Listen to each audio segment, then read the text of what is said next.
and welcome to my channel. Today we will discuss about the Indian financial market, money market, players and instruments in money market. Now this is prescribed for BCom 5th semester Indian financial market affiliated to Rani Channamma University, Belgavi. So as you all know, in the last class we have discussed about money market meaning, definition, features and functions of money market. So ಈ session ಅಲ್ಲಿ the learning objectives are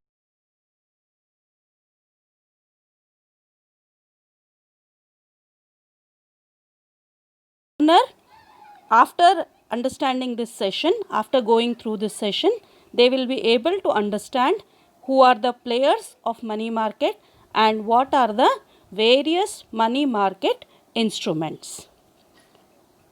so ಇಲ್ಲಿ major players ಅಂತಂದರೆ ಮನಿ ಮಾರ್ಕೆಟಲ್ಲಿ ಭಾಗಿಯಾಗಿದ್ದಕ್ಕಂಥ ಭಾಗಿದಾರರು ಯಾರ್ಯಾರಿದ್ದಾರೆ, ಇಲ್ಲಿ participants ಯಾರ್ಯಾರಿದ್ದಾರೆ ಅಂತಂದರೆ ಇಷ್ಟು ಜನ ಈ ಲಿಸ್ಟಲ್ಲಿ ತೋರಿಸಿದಂಥವ್ರು ಎಲ್ಲರೂ ಪಾರ್ಟಿಸಿಪೆಂಟ್ಸ್, ಮನಿ ಮಾರ್ಕೆಟ್ ಪಾರ್ಟಿಸಿಪೆಂಟ್ಸ್. ಇವರಲ್ಲಿ government, reserve bank of India, discount finance house of India, commercial banks, primary dealers, non banking financial companies, corporate firms and public sector undertakings. So ಇವನ್ನೆಲ್ಲ ಒಂದೊಂದಾಗಿ ಡೀಟೇಲಾಗಿ ಸ್ಟಡಿ ಮಾಡೋಣ. First one, government. So government is the most active player and the largest borrower in the money market. ಸರ್ಕಾರ, both central government and state government, ಇದು ಒಂದು ಎಲ್ಲರಿಗಿಂತ ದೊಡ್ಡದಾದಂಥ ಒಂದು borrower ಇರ್ತದೆ. ಹಣ ಎಲ್ಲರಿಗಿಂತ ಜಾಸ್ತಿ ಹಣ ಇವರು ಮನಿ ಮಾರ್ಕೆಟ್ದಿಂದ ಕ್ಯಾರಿ ಮಾಡ್ತಾರೆ ಅಥವಾ ಬಾರೋ ಮಾಡ್ತಾರೆ. ಯಾಕೆ ಬಾರೋ ಮಾಡ್ತಾರೆ ಅಂತಂದರೆ, ಯಾವಾಗಾದರೂ ಬಜೆಟ್ ಡೆಫಿಸಿಟ್ ಆದಾಗ ಅದನ್ನು ಕ್ಲೋಸ್ ಮಾಡೋಕ್ಕೆ ಅಥವಾ ಅದನ್ನು ಓವರ್ಕಮ್ ಮಾಡೋಕ್ಕೆ ದೇ ಬಾರೋ ಫ್ರಮ್ ದ ಪಬ್ಲಿಕ್. ಹೆಂಗೆ ಬಾರೋ ಮಾಡ್ತಾರೆ? The funds may be raised through the issue of treasury bills or T bills ಅಂತಂತಾರೆ. ನಾವು ಇನ್ಸ್ಟ್ರೂಮೆಂಟ್ಸ್ ಕಲಿಬೇಕಾದ್ರೆ ಹೇಳ್ತೀನಂತ, ಅವ್ರ ಥ್ರೂ ಟ್ರೆಜರಿ ಬಿಲ್ಸ್ ಅಥವಾ ಟಿ ಬಿಲ್ಸ್, ಅವ್ರ ಮೆಚುರಿಟಿ ಪೀರಿಯಡ್ 3 ಥರದ ಟ್ರೆಜರಿ ಬಿಲ್ಸ್ ನಮ್ಮಲ್ಲಿರ್ತದೆ. ಒಂದು 91 ಡೇಸದ್ದು, 182 ಡೇಸದ್ದು ಅಥವಾ 364 ಡೇಸದ್ದು. That means 3 months, 6 months and 1 year.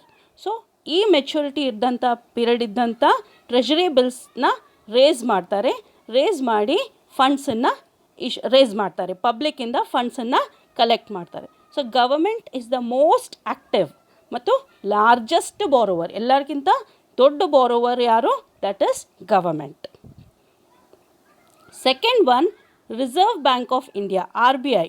So R B I ನಮಗೆಲ್ಲರಿಗೂ ಗೊತ್ತಿದ್ದಂತೆ ಇಶ್ಯೂವರ್ ಆಫ್ ಕರೆನ್ಸಿ.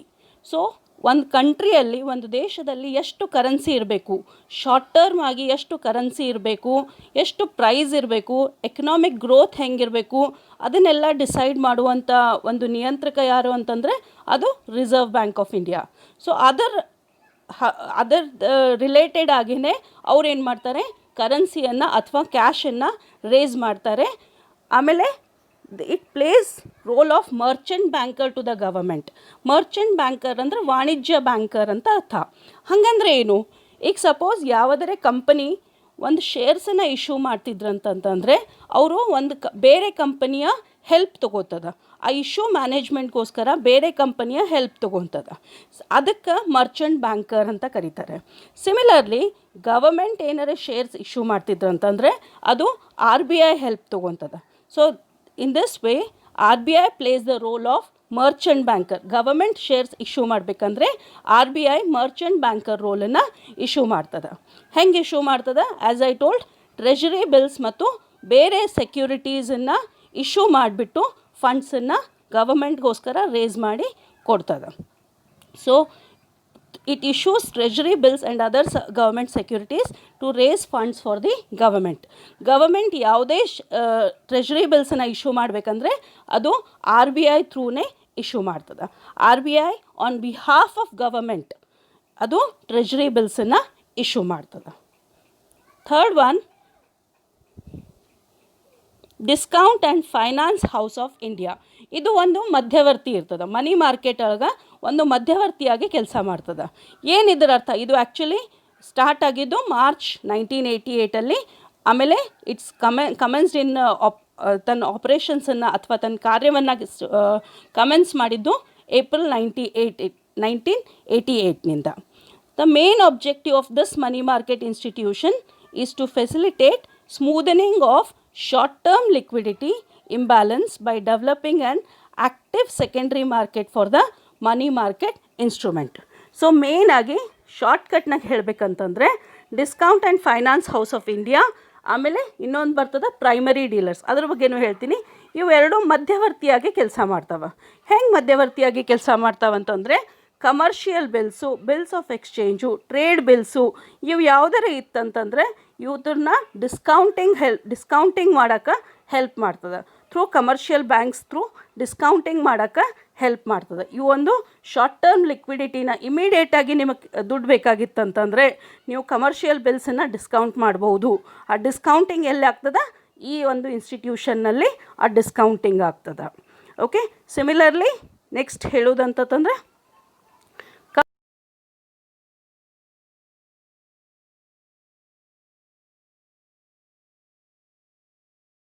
ಬೋತ್ ಸಾಲಗಾರರು ಇರ್ತಾರೆ ಮತ್ತು ಸಾಲವನ್ನು ತೆಗೆದುಕೊಳ್ತಾರೆ. Lending and borrowing of short term funds, ಸಾಲವನ್ನು ಬೇರೆದವ್ರ ಕಡೆಯಿಂದನೂ ತೊಗೊತಾರೆ ಮತ್ತು ಬೇರೆದವ್ರಿಗೆ ಸಾಲವನ್ನು ಕೂಡ ಮಾಡ್ತಾರೆ. The collective operation of the banks on a day to day basis are very predominant and have a major impact and influence on the interest rate structure and the liquidity position. So commercial ಬ್ಯಾಂಕ್ನಲ್ಲಿ ಕಂಪಲ್ಸರಿಯಾಗಿ every day minimum ಬ್ಯಾಲೆನ್ಸನ್ನು maintain ಮಾಡಬೇಕಾಗ್ತದೆ. Minimum balance ಅದನ್ನು maintain ಮಾಡೋ ಸಂಬಂಧ, ಅದರ liquidity ಪೊಸಿಷನನ್ನು maintain ಮಾಡೋ ಸಂಬಂಧ ಅವರಿಗೆ ಶಾರ್ಟ್ ಟರ್ಮ್ ಲೋನ್ಸದ್ದು ಆಗಾಗ ಅಗತ್ಯ ಬೀಳುವಂಥ ಒಂದು ಸಂದರ್ಭ ಬರ್ತದೆ. So in this way commercial banks ಕೂಡ ಬಹಳ ಇಂಪಾರ್ಟೆಂಟ್ ರೋಲನ್ನು ಪ್ಲೇ ಮಾಡ್ತದೆ ಇಲ್ಲಿ ಮನಿ ಮಾರ್ಕೆಟಲ್ಲಿ. ನೆಕ್ಸ್ಟ್ ಒನ್ ನಾನು ಹೇಳ್ದಂಗೆ primary dealers. So primary dealers association of India ಅಂಥೇಳಿ ಒಂದು ಅಸೋಸಿಯೇಷನ್ ಅದ. ಇವ್ರು ಯಾರು? ಇವರು ಗವರ್ಮೆಂಟದ್ದು ಇಶ್ಯೂ ಮ್ಯಾನೇಜ್ಮೆಂಟ್ ಮಾಡ್ತಾರೆ. ಸೊ ಇವ್ರೇನು ಮಾಡ್ತಾರೆ? ಅವರು ಅಂಡರ್ ರೈಟರ್ಸ್ ಆಗಿ ಕೆಲಸ ಮಾಡ್ತಾರೆ. Where RBI is acting as merchant bankers, ಇವರು ಅಂಡರ್ ರೈಟರ್ಸ್ ಆಗಿ ಕೆಲಸ ಮಾಡ್ತಾರೆ. ಏನಿದು ಅಂಡರ್ ರೈಟರ್ಸ್ ಆಗಿ ಕೆಲಸ ಮಾಡೋದಂತಂದರೆ these are entities who buy government securities directly from the RBI aiming to resell them to other buyers. So ಅವ್ರೇನು ಮಾಡ್ತಾರೆ? ಗವರ್ಮೆಂಟ್ ಸೆಕ್ಯೂರಿಟೀಸನ್ನು RBI ಕಡೆಯಿಂದ ಹೋಲ್ಸೇಲಾಗಿ ತೊಗೊತಾರೆ. ಹೋಲ್ಸೇಲಾಗಿ ಇಶ್ಯೂ ಆದ ಕೂಡಲೇ ಹೋಲ್ಸೇಲಾಗಿ ತೊಗೊಂಡು ಅವುಗಳನ್ನು ಇಂಡಿವಿಜುವಲ್ ಇನ್ವೆಸ್ಟರ್ಸ್ಗೆ ಅಥವಾ ಕಂಪನೀಸ್ಗೆ ಅಥವಾ ಪಬ್ಲಿಕ್ ಸೆಕ್ಟರ್ ಯೂನಿಟ್ಸ್ಗೆ ಇಂಥ ಇನ್ಸ್ಟಿಟ್ಯೂಷನ್ಗೆ ಅವನ್ನ ರೀಸೆಲ್ ಮಾಡ್ತಾರೆ. ಸೊ ಅದಕ್ಕೇನಂತಾರೆ? ಅಂಡರ್ ರೈಟರ್ಸ್ ಅಂತಾರೆ. So primary dealers are underwriters to government securities. So ಇಲ್ಲಿ ನೆನಪಿಡುವಂಥ ಒಂದು ವಿಷಯ ಏನಂತಂದರೆ RBI acts as the merchant bankers to government securities, whereas primary dealers act as underwriters to the government securities. So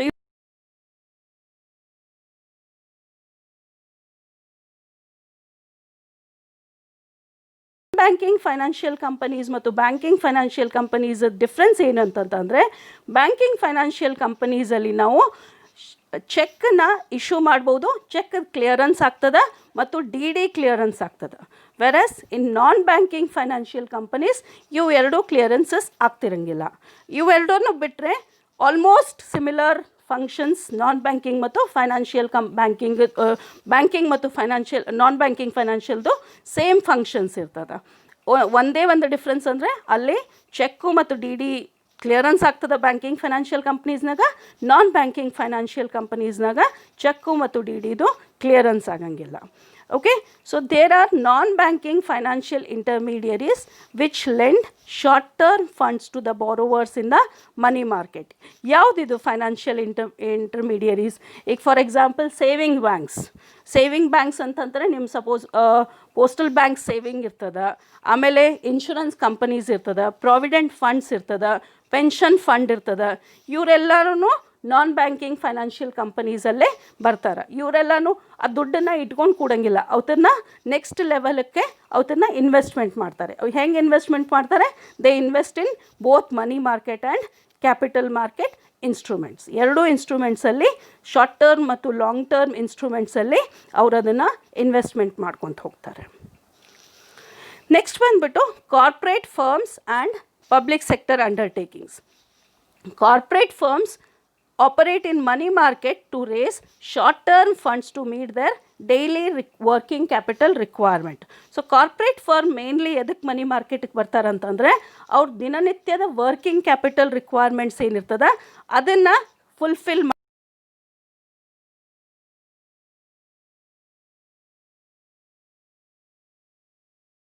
maturity period of 7 days to 1 year.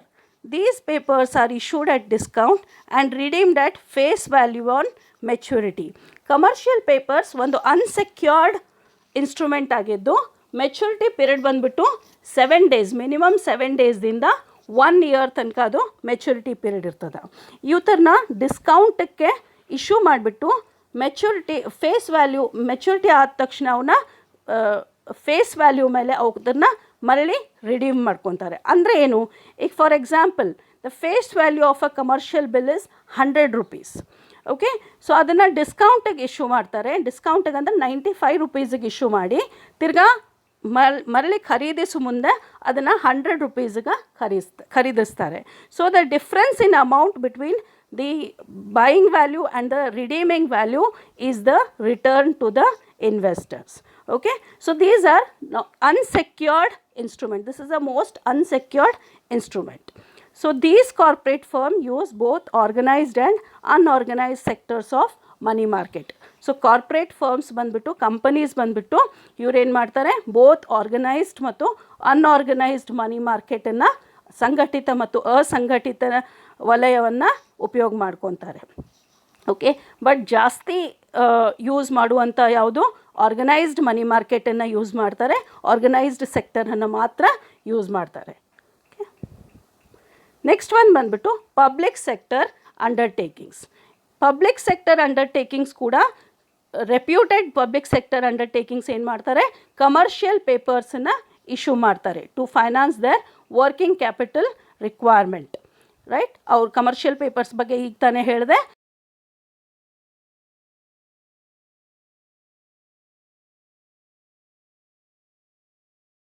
Units are active investors in instruments like fixed deposits, certificates of deposits and treasury bills. So in addition to commercial papers ಹೊರತಾಗಿ ಅವ್ರು ಏನು ಮಾಡ್ತಾರೆ, fixed ಡಿಪಾಸಿಟ್ಸನ್ನು suppose ಬ್ಯಾಂಕ್ಸಲ್ಲಿ fixed deposits ಇತ್ತು ಅಂತಂದರೆ ಅಥವಾ ಒಂದು ಬ್ಯಾಂಕ್ನಿಂದ ಡೆಪಾಸಿಟ್ ಮಾಡಿದಂಥ certificate of deposits commercial banks issue ಮಾಡ್ತವೆ, ಅವುಗಳನ್ನು ತೊಗೊಂಡು ಅಥವಾ ಗೌರ್ಮೆಂಟ್ ಇಶ್ಯೂ ಮಾಡಿದಂಥ ಟ್ರೆಷರಿ ಬಿಲ್ಸನ್ನು ತೊಗೊಂಡು ತಮ್ಮ ವರ್ಕಿಂಗ್ ಕ್ಯಾಪಿಟಲನ್ನು ಫುಲ್ಫಿಲ್ ಮಾಡ್ತಾರೆ. Okay, so in addition to commercial papers ಅವರು ಇವು ಮೂರು ಇನ್ಸ್ಟ್ರೂಮೆಂಟಲ್ಲಿ ಕೂಡ ಇನ್ವೆಸ್ಟ್ಮೆಂಟ್ ಮಾಡ್ತಾರೆ. Some of the PSUs with long-term cash surpluses are also active in G securities. G securities ಅಂದರೆ ಗವರ್ಮೆಂಟ್ ಸೆಕ್ಯೂರಿಟೀಸ್ ಮತ್ತು government bonds. So in addition to so ಇಲ್ಲಿ ನೋಡಬೇಕಾಗಿದ್ದಂಥದ್ದು ಏನಂದರೆ public sector undertakings first prefer ಮಾಡೋದು commercial ಪೇಪರ್ಸನ್ನು, next fix ಡಿಪಾಸಿಟ್ಸನ್ನು, ಆಮೇಲೆ certificate of deposits, treasury bills ಮತ್ತು ಇವೆಲ್ಲರ ಹೊರತಾಗಿ ಗವರ್ಮೆಂಟ್ ಸೆಕ್ಯೂರಿಟೀಸ್ ಮತ್ತು ಗವರ್ಮೆಂಟ್ ಬಾಂಡ್ಸಲ್ಲಿ ಕೂಡ ಅವ್ರು ಇನ್ವೆಸ್ಟ್ಮೆಂಟ್ ಮಾಡ್ತಾರೆ. ಸೊ ಇವೆಲ್ಲ ಏನು, all these are the players in the money market which are actively participating in the money market scenario. ಈಗ next one let us understand the financial instruments. Financial instruments ಅಂದರೆ ಏನು? ಇವುಗಳನ್ನು ಹಣಕಾಸಿನ ಸಾಧನೆಗಳು ಅಂತ ಕರಿತೀವಿ. ಇವುಗಳನ್ನು ಯೂಸ್ ಮಾಡಿ ಯಾವುದೇ ಒಂದು ಇನ್ಸ್ಟಿಟ್ಯೂಷನ್, ಯಾವುದೇ ಒಂದು ಸಂಸ್ಥೆ ದುಡ್ಡನ್ನು ರೇಸ್ ಮಾಡೋಕ್ಕೆ ಪ್ರಯತ್ನ ಪಡ್ತದೆ, ಹಣವನ್ನು ಹುಟ್ಟಿಸೋಕೆ ಪ್ರಯತ್ನ ಪಡ್ತದೆ. So financial instruments are those instruments which are used for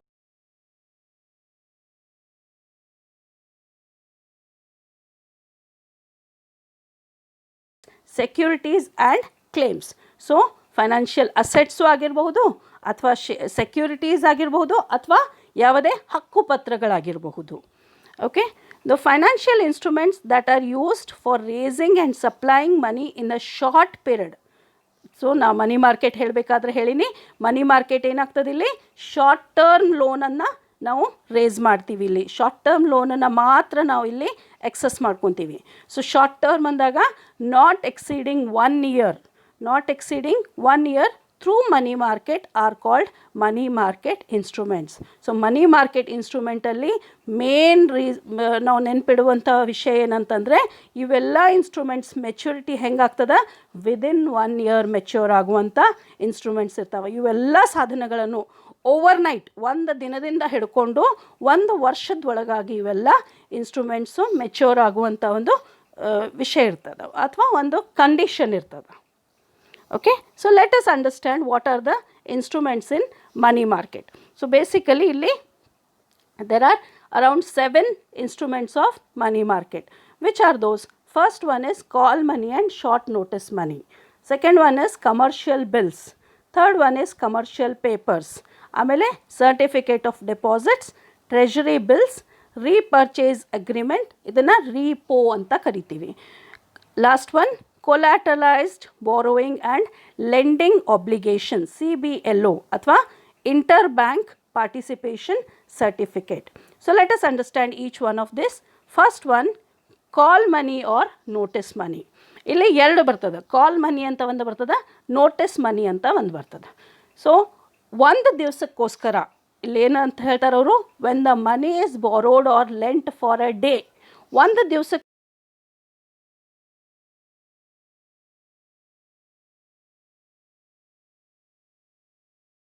overnight money ಅಂತ ಕರೀತಾರೆ. ಒಂದು ದಿನಕ್ಕೋಸ್ಕರ ನೀವು ಸಾಲವನ್ನು ತೊಗೊಂಡ್ರೆ ಅಂಥ ಪರಿಸ್ಥಿತಿನೂ ಬರ್ಬೋದು. ಯಾವ ಪರಿಸ್ಥಿತಿಯಲ್ಲಿ ಬರ್ತದೆ ನಾ ಹೇಳ್ತೀನಿ ನಿಮಗೆ, ರೈಟ್. ಒಂದೇ ದಿವಸಕ್ಕೋಸ್ಕರ ನೀವು ದುಡ್ಡನ್ನು ತೊಗೊಂಡ್ರಿ ಅಥವಾ ಸಾಲವನ್ನು ಕೊಟ್ರಿ ಅಂತಂದರೆ ಅದಕ್ಕೆ ಕಾಲ್ ಮನಿ ಆರ್ ಓವರ್ನೈಟ್ ಮನಿ ಅಂತ ಕರೀತಾರೆ. When money is borrowed or lent for more than 1 day or up to 14 days, it is known as notice money. ಒಂದು ದಿನಕ್ಕೆ ಹೆಚ್ಚಿಗೆ, ಒಂದು ದಿನಕ್ಕಿಂತ ಹೆಚ್ಚಿಗೆ ಅಥವಾ ಅಪ್ ಟು 14 days ನೀವು ದುಡ್ಡನ್ನು ಕೊಟ್ರಿ ಅಂತಂದರೆ ಅದಕ್ಕೇನಂತಾರೆ ನೋಟಿಸ್ ಮನಿ ಅಂತ ಕರೀತಾರೆ. One thing you have to remember here is, call money ಅಥವಾ notice money repayable on demand ಆಗ್ತದೆ. ಅಂದರೆ ಯಾವಾಗ ಅವನು ಸಾಲ ಕೊಟ್ಟವನು ಯಾವಾಗ ಕೇಳ್ತಾನೆ ಅವಾಗ ನೀವು ದುಡ್ಡನ್ನು ತಿರುಗಿ ಕೊಡಬೇಕಾಗ್ತದೆ. ಸೊ ಇಲ್ಲಿ ರಿಸ್ಕ್ ಜಾಸ್ತಿ ಇರ್ತದೆ. This is a very risky instrument. So immediately demand ಮಾಡಿದಾಗ ಅವನು ತನ್ನ ದುಡ್ಡನ್ನು ಡಿಮಾಂಡ್ ಮಾಡಿದಾಗ you have to pay back the money. Okay, so ಈಗ ಎಂಥ ಪರಿಸ್ಥಿತಿಯಲ್ಲಿ ನಮಗೆ ಕಾಲ್ ಮನಿ ಅಥವಾ ನೋಟಿಸ್ ಮನಿ ಜರೂರತ್ ಬೀಳ್ತದೆ. Banks can access call money market to meet their reserve requirement, that is CRR and SLR, or to cover a sudden shortfall in cash on a particular day. For example CRR and SLR ಅಂತ 2 ratios ಬರ್ತದೆ. CRR ಬಂದುಬಿಟ್ಟು cash reserve ratio ಮತ್ತು SLR ಬಂದುಬಿಟ್ಟು statutory liquidity ratio. So ಇವೆರಡೂ ರೇಷಿಯೋಸನ್ನು ಯಾವುದೇ ಬ್ಯಾಂಕ್ನವರು RBI ಹತ್ರ they have to maintain this. Supposingly ಇವೆರಡೂ ರೇಷಿಯೋನ ಅವ್ರು ಮೇಂಟೈನ್ ಮಾಡಲಿಲ್ಲ ಅಂದರೆ ಅವರಿಗೆ ಸಾಕಷ್ಟು ಪೆನಾಲ್ಟಿ ಬೀಳ್ತದೆ, ಸಾಕಷ್ಟು ದಂಡ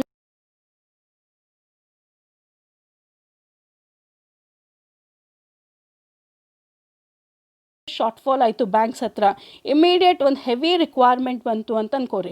ಸೊ ಅವಾಗ ಏನಾಗ್ತದೆ, ಬ್ಯಾಂಕ್ಸ್ ಕಡೆ ದುಡ್ಡು ಖಾಲಿ ಆಗ್ತದೆ. ಸೊ ಅಂಥ ಒಂದು ಸಿಚುವೇಶನ್ನಾಗ ಅವರು ಕಾಲ್ ಮನಿ ಅಥವಾ ನೋಟಿಸ್ ಮನಿಯನ್ನು ರೇಸ್ ಮಾಡ್ಬೋದು. ಒಂದು ದಿವಸಕ್ಕೋಸ್ಕರ ಅಥವಾ 2-3 ದಿವಸಕ್ಕೋಸ್ಕರ ಅವರು ಅದನ್ನು ರೇಸ್ ಮಾಡ್ಬೋದು. ಅದಕ್ಕೇನಂತಾರೆ call money or notice money. So mainly call money and notice money use ಆಗೋದು ಬ್ಯಾಂಕ್ಸ್ಗೆ ಕಮರ್ಷಿಯಲ್ ಬ್ಯಾಂಕ್ಸ್ಗೆ ಬಹಳ ಇದು ಇಂಪಾರ್ಟೆಂಟ್ ರೋಲನ್ನು ಪ್ಲೇ ಮಾಡ್ತದೆ. ಸಪೋಸಿಂಗ್ಲಿ ಸೊ ಇದು ಏನಾಗ್ತದೆ, ಇದು ಫ್ರೀಯಾಗಿ ಬರೋಂಗಿಲ್ಲ. ನೀವು 1 ದಿವ್ಸಕ್ಕೆ ತೊಗೊಂಡ್ರೂ ಅದಕ್ಕೆ ನೀವು ಇಂಟ್ರೆಸ್ಟ್ ಕಟ್ಟಬೇಕು, 14 ದಿವ್ಸಕ್ಕೆ ತೊಗೊಂಡ್ರು ನೀವು ಅದಕ್ಕೆ ಇಂಟ್ರೆಸ್ಟ್ ಕಟ್ಟಬೇಕು. So interest is paid on call money which is called call rate. So ನಾವೇನು ಕರಿತೀವಿ, ಆ ಇಂಟ್ರೆಸ್ಟಕ್ಕೆ ಕಾಲ್ ರೇಟ್ ಅಂತ ಕರಿತೀವಿ. This rate is highly variable. ಈ ರೇಟ್ ಏನಾಗ್ತದೆ, ಬಹಳಷ್ಟು ವೇರಿ ಆಗ್ತಿರ್ತದೆ, ಬಹಳಷ್ಟು ಬದಲಾಗ್ತಿರ್ತದೆ. Varying from day to day, every day ಇದು ಕಾಲ್ ರೇಟ್ ಚೇಂಜ್ ಹಾಕ್ಕೊತ ಹೋಗ್ತದೆ, right. So this is regarding call money or notice money. As I said, ಈ ಇನ್ಸ್ಟ್ರೂಮೆಂಟ್ ಭಾಳ ರಿಸ್ಕಿ ಇನ್ಸ್ಟ್ರೂಮೆಂಟ್ ಇದು. So you have to be very careful whenever you are investing in call money or notice money. Second ಬಂದುಬಿಟ್ಟು commercial bills. Commercial bills basically ನಾನು ಹೇಳ್ದಂಗೆ these are bills of exchange arising out of genuine transactions, that is credit transactions. ನಾನು ಈಗಾಗಲೇ ನನ್ನ previous ವೀಡಿಯೋಸಲ್ಲಿ ಕೂಡ ಹೇಳಿದ್ದೀನಿ commercial bills ಅಂತಂದ್ರೇನು. ಈಗ ಸಪೋಸಿಂಗ್ಲಿ ಒಂದು ಕ್ರೆಡಿಟ್ ಸೇಲ್ ಆಯಿತು, ಆವಾಗ ಅವನೇನು ಮಾಡ್ತಾನೆ, ಬಯರ್ ಏನು ಮಾಡ್ತಾನೆ, ಬಯರ್ಗೆ ಇಮಿಡಿಯೇಟಾಗಿ ಕೊಡೋಕ್ಕೆ ದುಡ್ಡು ಇರೋಂಗಿಲ್ಲ. ಆವಾಗ ಅವನೇನು ಮಾಡ್ತಾನೆ, ಒಂದು ಕಮರ್ಷಿಯಲ್ ಬಿಲ್ಲನ್ನು ಅವನು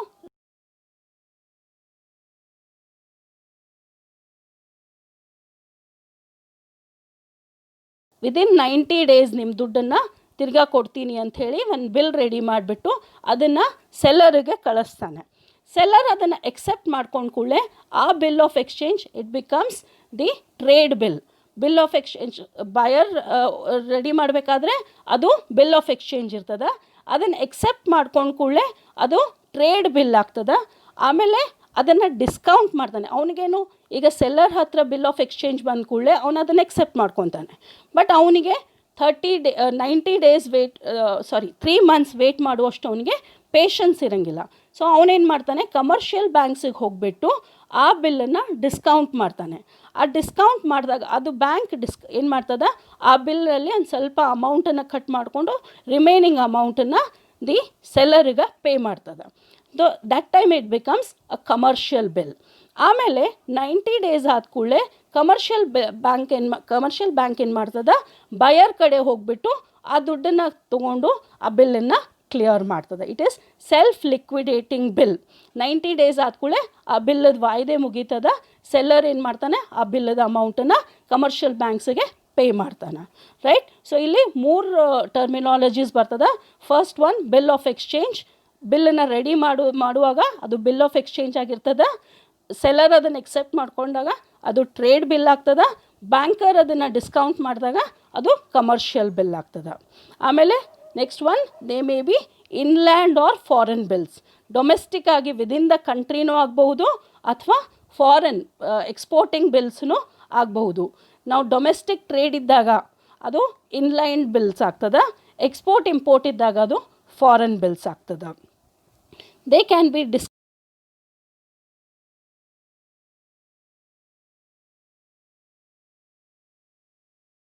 ಕಮರ್ಷಿಯಲ್ ಬ್ಯಾಂಕ್ಸ್ ಬಿಲ್ಸನ್ನು ಡಿಸ್ಕೌಂಟ್ ಮಾಡಿ ಕೊಡ್ತದೆ. ಅದಕ್ಕೆ ಬಿಲ್ಸ್ ಡಿಸ್ಕೌಂಟಿಂಗ್ ಅಂತ ಅಂತಾರೆ. So they can be discounted with the commercial bank. They are rediscountable with the RBI. So ಇದು ಫಸ್ಟ್ ಇತ್ತು. ಈಗ ಸರ್ವಿಸನ್ನು RBI ಡಿಸ್ಕಂಟಿನ್ಯೂ ಮಾಡಿದೆ. ಈಗ RBI ರೀಡಿಸ್ಕೌಂಟ್ ಮಾಡೋದಿಲ್ಲ. Okay. They represent advance for a definite period not exceeding 6 months. So ನಾನು 90 days ಅಂತ ಹೇಳಿದೆ ನಿಮಗೆ. So that is the maximum period. That is the maximum period of the bill of exchange. 3 monthsದಿಂದ ಹಿಡ್ಕೊಂಡು 90 daysದಿಂದ ಹಿಡ್ಕೊಂಡು 6 months ತನಕ ಅದು ಬಿಲ್ಲದ್ದು ವಾಯ್ದೆ ಇರ್ತದೆ. ಸೊ ಇಲ್ಲಿ ಐ ಡೋಂಟ್ ನೋ ನಿಮಗೆ ಕಾಣಿಸ್ತದೋ ಇಲ್ಲೋ ಗೊತ್ತಿಲ್ಲ. ಇಲ್ಲೊಂದು ಬಿಲ್ ಆಫ್ ಎಕ್ಸ್ಚೇಂಜದೊಂದು ಫಾರ್ಮ್ಯಾಟ್ ಕೊಟ್ಟಿದೆ ನಿಮಗೆ. ಆನ್ಲೈನನ್ನು ಇದು ಬಿಲ್ ಆಫ್ ಎಕ್ಸ್ಚೇಂಜದು ಫಾರ್ಮ್ಯಾಟ್ ಸಿಗ್ಬೋದು, ತೆಗೆದು ನೋಡ್ಬೋದು ನೀವು. Next one, commercial paper. So ನಾನು ಜಸ್ಟ್ ಈಗ ಎಕ್ಸ್ಪ್ಲೇನ್ ಮಾಡಿದೆ ನಿಮ್ಗೆ. Commercial paper is a short term unsecured money market instrument introduced in the year in 1990. ಇದು ಒಂದು short term money market instrument ಆಗಿರ್ತದೆ ಮತ್ತು ಇದು ಅನ್ಸೆಕ್ಯೂರ್ಡ್ ಆಗಿರ್ತದೆ. ಇಲ್ಲಿ ಯಾವುದೋ ಸೆಕ್ಯೂರಿಟಿ ಇರೋಂಗಿಲ್ಲ. ಇದಕ್ಕೆ ಯಾವುದೇ ಸೆಕ್ಯೂರಿಟಿ ಕೊಡಬೇಕಾದಂಥ ಪರಿಸ್ಥಿತಿ ಇರೋಂಗಿಲ್ಲ. ಇದು ಒಂದು ಅನ್ಸೆಕ್ಯೂರ್ಡ್ ಮನಿ ಮಾರ್ಕೆಟ್ ಇನ್ಸ್ಟ್ರೂಮೆಂಟ್ ಆಗಿರ್ತದೆ. ಬೇಸಿಕಲಿ ಇದು ಒಂದು ಪ್ರಾಮಿಸರಿ ನೋಟ್. ಅಂದರೆ ಇಲ್ಲಿ ಕಂಪನೀಸ್ ಪ್ರಾಮಿಸ್ ಮಾಡ್ತಾರೆ. ಇದು ರೆಪ್ಯೂಟೆಡ್ ಕಂಪನೀಸ್, ದೊಡ್ಡ ಕಂಪನಿಗಳು ಇಲ್ಲಿ ಪ್ರಾಮಿಸ್ ಮಾಡ್ತಾರೆ. ಪ್ರಾಮಿಸ್ ಅಂತಂದರೆ ಸಪೋಸ್ ನೀವು ಒಂದು ನಿಮ್ಮದು ಕರೆನ್ಸಿ ನೋಟನ್ನ ತೆಗೆದು ನೋಡಿದರೆ ಅಲ್ಲಿ RBI ಪ್ರಾಮಿಸ್ ಮಾಡಿರ್ತದೆ ನಿಮಗೆ ಇಷ್ಟು ವ್ಯಾಲ್ಯೂದು ನಾವು ಕರೆನ್ಸಿ ಕೊಡ್ತೀವಿ ಅಂಥೇಳಿ promise ಮಾಡಿರ್ತದೆ.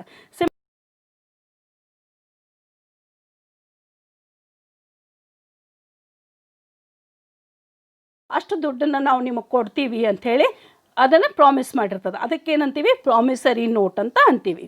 So these R primarily used by large and credit worthy companies for bridge financing. ಈಗ ಬ್ರಿಡ್ಜ್ ಫೈನಾನ್ಸಿಂಗ್ ಅಂತಂದ್ರೇನು, ಆಮೇಲೆ large and credit worthy companies ಇವನ್ನ ಇಶ್ಯೂ ಮಾಡ್ತಾರೆ. ಯಾವ ಟೈಮಲ್ಲಿ ಇದನ್ನು ಇಶ್ಯೂ ಮಾಡ್ತಾರೆ ಅಂತಂತಂದರೆ, ಈಗ ಫಾರ್ ಎಕ್ಸಾಂಪಲ್ ನಿಮಗೊಂದು ಬಹಳಷ್ಟು ಹಣ ಬೇಕಾಗ್ಯದ, ಒಂದು ಹೆವಿ ಅಮೌಂಟ್ ಬೇಕಾಗ್ಯದ ಮತ್ತು ಲಾಂಗ್ ಟರ್ಮ್ ಅಮೌಂಟ್ ಬೇಕಾಗ್ಯದ.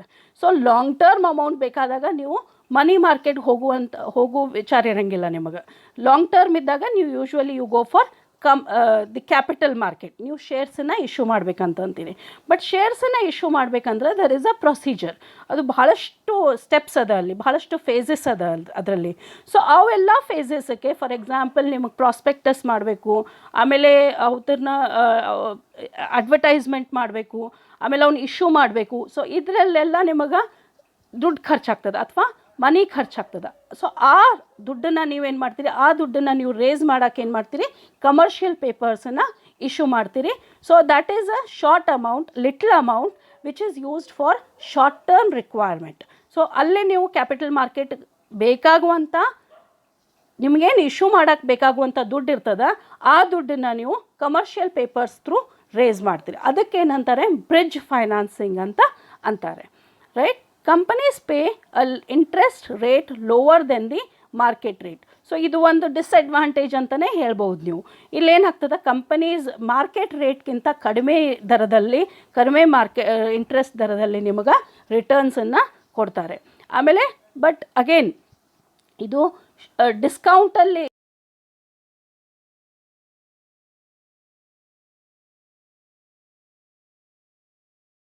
has a maturity period ranging from a minimum of 15 days to maximum of 1 year. Again, maturity period ಏನಿರ್ತದ 15 days minimum ಇರ್ತದ, ಮ್ಯಾಕ್ಸಿಮಮ್ ಏನು 1 year ಮ್ಯಾಕ್ಸಿಮಮ್ ಮೆಚುರಿಟಿ ಪೀರಿಯಡ್ ಇರ್ತದ. ಸೊ ದಿಸ್ ಈಸ್ ದಿ, ಇಲ್ಲಿ ನೋಡ್ಬೋದು apex refinery ಕಂಪನೀಸ್ದವರು ಒಂದು commercial ಪೇಪರನ್ನು issue ಮಾಡ್ಯಾರ. Right. So ಇಂಥವು ನೀವು ಎಕ್ಸಾಂಪಲ್ಸ್ ತೆಗೆದು ಆನ್ಲೈನ್ ತೆಗೆದು ನೋಡಬಹುದು. Next one, certificate of deposit. Certificate of deposit ಅಂದ್ರೆ ಏನು, ಇಲ್ಲಿ ಬ್ಯಾಂಕ್ ಈ ಸರ್ಟಿಫಿಕೇಟನ್ನು ಇಶ್ಯೂ ಮಾಡ್ತದೆ. ಯಾರಿಗೆ ಇಶ್ಯೂ ಮಾಡ್ತದೆ, a certificate is issued by a bank to a person depositing money for a specified length of time at a specified rate of interest. ಯಾರೊಬ್ಬ ವ್ಯಕ್ತಿಗೆ ಅವನು ಇನ್ವೆಸ್ಟ್ಮೆಂಟ್ ಮಾಡಿದಂಥ ಅಥವಾ ಅವನು ಡೆಪಾಸಿಟ್ ಮಾಡಿದಂಥ ಮನಿಗೆ ಅವನಿಗೆ ಒಂದು ಸರ್ಟಿಫಿಕೇಟನ್ನು ಇಶ್ಯೂ ಮಾಡ್ತದೆ. ಇದು ಸ್ಪೆಸಿಫೈಡ್ ಟೈಮ್ ಮತ್ತು specified rate of interest. For example again within 1 year, ನೀವು 3 months ಇರ್ಬೋದು, 6 months ಇರ್ಬೋದು, 9 months ಇರ್ಬೋದು, ಅಥವಾ 1 year ಇರ್ಬೋದು. So specified length of time, ಆಮೇಲೆ ಸ್ಪೆಸಿಫೈಡ್ ರೇಟ್ ಆಫ್ ಇಂಟ್ರೆಸ್ಟ್, ಅಲ್ಲಿ ಇಶ್ಯೂ ಮಾಡಿದ್ದಕ್ಕೆ ಒಂದು ಸರ್ಟಿಫಿಕೇಟ್ ನಿಮಗೆ ಬ್ಯಾಂಕ್ ಇಶ್ಯೂ ನೀವು ಡಿಪಾಸಿಟ್ ಮಾಡಿದ್ದಕ್ಕೆ ಬ್ಯಾಂಕ್ ನಿಮಗೆ ಸರ್ಟಿಫಿಕೇಟನ್ನು ಇಶ್ಯೂ ಮಾಡ್ತದೆ. ಸೊ ಯಾವಾಗ ಇಶ್ಯೂ ಮಾಡ್ತದೆ, it is used during periods of tight liquidity by commercial banks to meet the demand for credit.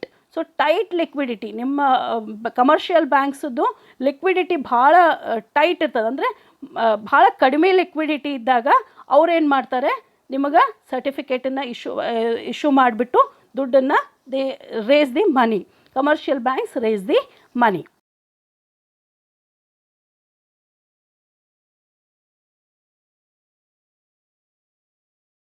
Minimum ನೀವು ಅಲ್ಲಿ ಇನ್ವೆಸ್ಟ್ಮೆಂಟ್ ಮಾಡಬೇಕು, ಮ್ಯಾಕ್ಸಿಮಮ್ 1 year ಇನ್ವೆಸ್ಟ್ಮೆಂಟ್ ಮಾಡಬೇಕು. So one thing, banks are not allowed to discount these instruments. Bank ಯಾವುದೇ ಪರಿಸ್ಥಿತಿಯಲ್ಲಿ ಈ ಸರ್ಟಿಫಿಕೇಟ್ಸನ್ನು discount ಮಾಡೋಕ್ಕೆ ಸಾಧ್ಯ ಇಲ್ಲ, ಅಂತ ಬೇರೆ ಬ್ಯಾಂಕ್ ಜೊತೆ ಈ ಸರ್ಟಿಫಿಕೇಟ್ಸನ್ನು ಡಿಸ್ಕೌಂಟ್ ಮಾಡೋಕ್ಕೆ ಬರೋದಿಲ್ಲ. Right. Next one, most common bills, most common instrument T bills ಅಥವಾ ಟ್ರೆಜರಿ ಬಿಲ್ಸ್ ಅಂತ ಹೇಳ್ತೀವಿ. It is a short term borrowing instrument of the government of India. So government of ಇಂಡಿಯಾದು ಶಾರ್ಟ್ ಟರ್ಮ್ ಬಾರೋಯಿಂಗ್ಸ್ ಹೆಂಗೆ ಮಾಡ್ತಾರೆ ಅಂತಂದರೆ through T bills. So T bills, it is a promissory note having a maturity period of less than 1 year. 1 yearಕ್ಕಿಂತ ಕಡಿಮೆ. 1 yearಕ್ಕಿಂತ ಕಡಿಮೆ ಅಂತಂದರೆ, ಯಾಕಂದರೆ ಇಲ್ಲಿ last point ನೋಡ್ಬೋದು ನೀವು, 364 days ಅಂತದ, 365 days ಇಲ್ಲ. So it is less than 1 year maturity ಇರ್ತದೆ. ಸೊ ಯಾರು ಇದನ್ನು ಇಶ್ಯೂ ಮಾಡ್ತಾರೆ, ಇದನ್ನು ಆರ್ ಬಿ ಐ ಇಶ್ಯೂ ಮಾಡ್ತದೆ on behalf of central government. On behalf of central government R B I ಇದನ್ನು ಇಶ್ಯೂ ಮಾಡ್ತದೆ and is a highly liquid instrument. ಆಮೇಲೆ ಇದು ಮೇನ್ ಥಿಂಗ್ ಇಲ್ಲಿ we have to remember is very very very very less risky. ಬಹಳ ಕಡಿಮೆ risk ಇರ್ತದೆ ಅಥವಾ ನಿಲ್ risk ಅಂತಲೂ ಅನ್ಬೋದು ನೀವು. ರಿಸ್ಕ್ ಇರಂಗೇ ಇಲ್ಲ ಅಥವಾ ಬಹಳ ಕಡಿಮೆ ರಿಸ್ಕ್ ಇರ್ತದೆ, right. So it is available for a minimum of 25,000 and in multiples thereof. So minimum investment ಬಂದುಬಿಟ್ಟು ನೀವು 25,000 ಮಾಡಲೇಬೇಕು ಅಥವಾ ಅದರ ಮಲ್ಟಿಪಲ್ಸ್ 25,000, 50,000, 75,000, 1 lakh. ಸೊ ನೀವು ಹಿಂಗೆ ಇನ್ವೆಸ್ಟ್ಮೆಂಟ್ ಮಾಡ್ಕೊತು ಹೋಗ್ಬೋದು. So the maturity period of T bills varies from 14 days to 364.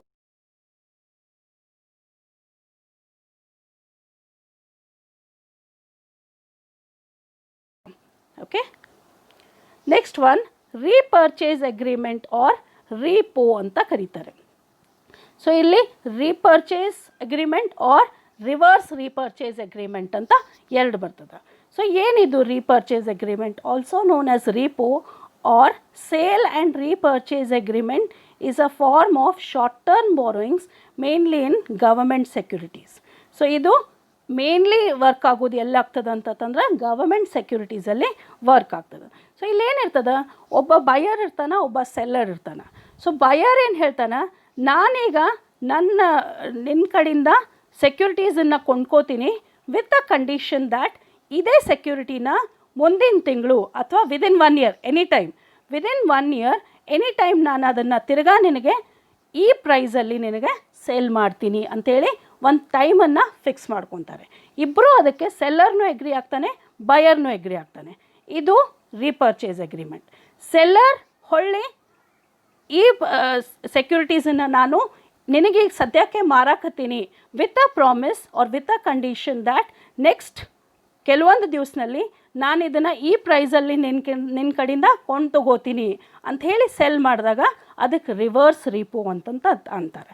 So ಇಲ್ಲಿ from the point of seller ಇದು ರೀಪರ್ಚೇಸ್ ಅಗ್ರಿಮೆಂಟ್ ಆಗ್ತದೆ, from the point of buyer ಇದು ರಿವರ್ಸ್ ರೀಪರ್ಚೇಸ್ ಅಗ್ರಿಮೆಂಟ್ ಆಗ್ತದೆ. So what happens here, the dealer sell the underlying security to the investor and by agreement between the two buys back shortly afterwards, usually the following day at a slightly higher price.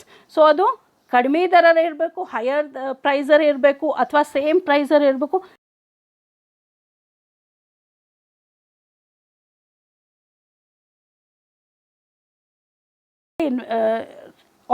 Almost decide ಆಗಿರ್ತದೆ. ಅಂಥ ಅಗ್ರಿಮೆಂಟಿಗೆ ಏನಂತಾರೆ, repurchase agreement ಅಂತ ಅಂತಾರೆ. So next one, collateralized borrowing and lending obligation. So ಇದು ಮೇನ್ಲಿ ನಾವು commercial papers ನೋಡಬೇಕಾದ್ರೆ ಅವೇನಂತ ಹೇಳ್ತೀವಿ, ಅನ್ಸೆಕ್ಯೂರ್ಡ್ ಇನ್ಸ್ಟ್ರೂಮೆಂಟ್ ಅಂತ ಹೇಳ್ತೀವಿ. ಬಟ್ ಇದು ಸೆಕ್ಯೂರ್ಡ್ ಇನ್ಸ್ಟ್ರೂಮೆಂಟ್ ಆಗಿರ್ತದೆ. Collateralized borrowing and lending obligation is a money market instrument that represents an obligation between a borrower and lender concerning the terms and condition of a loan. So ಇಲ್ಲೇನಿರ್ತದೆ, ಒಂದು instrument, ಈ instrument ನೀವು ಎಷ್ಟು ದುಡ್ಡನ್ನು ನೀವು race ಮಾಡ್ತೀರಿ ಅಷ್ಟು ದುಡ್ಡಿಂದು ಸೆಕ್ಯೂರಿಟೀಸನ್ನು ನೀವು pledge ಮಾಡಬೇಕಾಗ್ತದೆ. ಪ್ಲೆಡ್ಜ್ ಅಂತಂದರೆ ಒತ್ತಿ ಇಡಬೇಕಾಗ್ತದೆ. ಸೆಕ್ಯೂರಿಟಿ, ಕೋಲ್ಯಾಟ್ರಲ್ ಸೆಕ್ಯೂರಿಟಿ ಅಂತ ಕೊಡಬೇಕಾಗ್ತದೆ. ಸೊ ಸೆಕ್ಯೂರಿಟಿ ಕೊಟ್ಟಾಗ ಮಾತ್ರ ನಿಮಗೆ ಇದು ನಿಮ್ಗೆ ಮನಿ ಮಾರ್ಕೆಟ್ನಿಂದ ಮನಿ ರೇಸ್ ಮಾಡೋಕ್ಕೆ ಸಾಧ್ಯ ಆಗ್ತದೆ.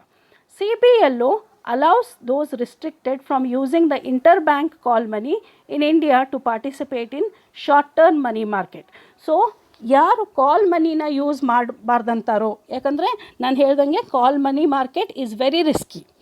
ಕಾಲ್ ಮನಿ ಮಾರ್ಕೆಟ್ ಏನದ ಭಾಳ ರಿಸ್ಕಿ ಅದ.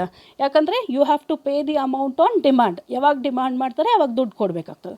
ಸೊ ಅದರ ಬದಲಾಗಿ ಏನು ಮಾಡ್ತಾರೆ, ಅವ್ರು ಏನು ಮಾಡ್ತಾರೆ, ಈ ಕೋಲ್ಯಾಟ್ರಲೈಸ್ಡ್ ಬಾರೋಯಿಂಗ್ ಮತ್ತು ಲೆಂಡಿಂಗ್ ಆಬ್ಲಿಗೇಷನನ್ನು ಯೂಸ್ ಮಾಡಿಕೊಂಡು CCIL ಅಂತ ಇರ್ತದೆ, credit clearing, just check it once again, CCIL ಅಂತ ಒಂದು ಇನ್ಸ್ಟಿಟ್ಯೂಷನ್ ಇರ್ತದೆ. ಅಲ್ಲಿ ರಿಜಿಸ್ಟರ್ ಆದಂಥ ಏನು ಕಂಪನೀಸ್ ಇರ್ತದೆ ಅವರಿಗೆ ಸೆಕ್ಯೂರಿಟೀಸನ್ನು ಕೊಟ್ಟು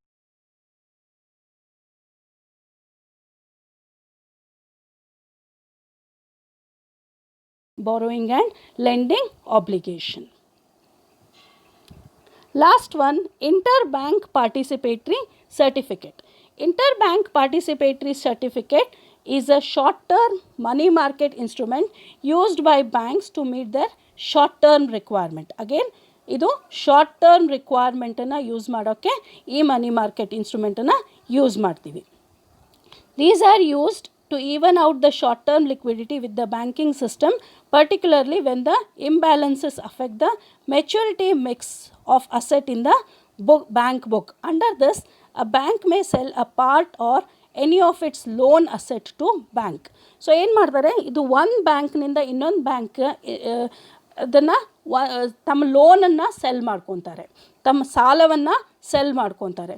ಸೆಲ್ ಮಾಡಿಕೊಂಡು ತಮ್ಮ ಶಾರ್ಟ್ ಟರ್ಮ್ ಮನಿ ರಿಕ್ವೈರ್ಮೆಂಟನ್ನು ಫುಲ್ಫಿಲ್ ಮಾಡ್ಕೊತಾರೆ. ಬಟ್ ಇದರೊಳಗೆ ಕೆಲವೊಂದು ರಿಸ್ಕ್ ಇರ್ತದೆ. ಎಷ್ಟು ಸೆಲ್ ಮಾಡಬೇಕು, ಹೆಂಗೆ ಸೆಲ್ ಮಾಡಬೇಕು, ಇದರೊಳಗೆ ಸ್ವಲ್ಪ ರಿಸ್ಕ್ ಇರ್ತದೆ. But again it depends upon the reputation and the creditworthiness of the bank. So ಅವರು ಇಂಟರ್ ಬ್ಯಾಂಕ್ ಪಾರ್ಟಿಸಿಪೇಟರಿ ಸರ್ಟಿಫಿಕೇಟ್ಸನ್ನು ಫಾಲೋ ಮಾಡ್ತಾರೆ. So these are the players and the instruments in the money market which are there for our study. So this is all for the video. Thank you. Please watch the video and comment.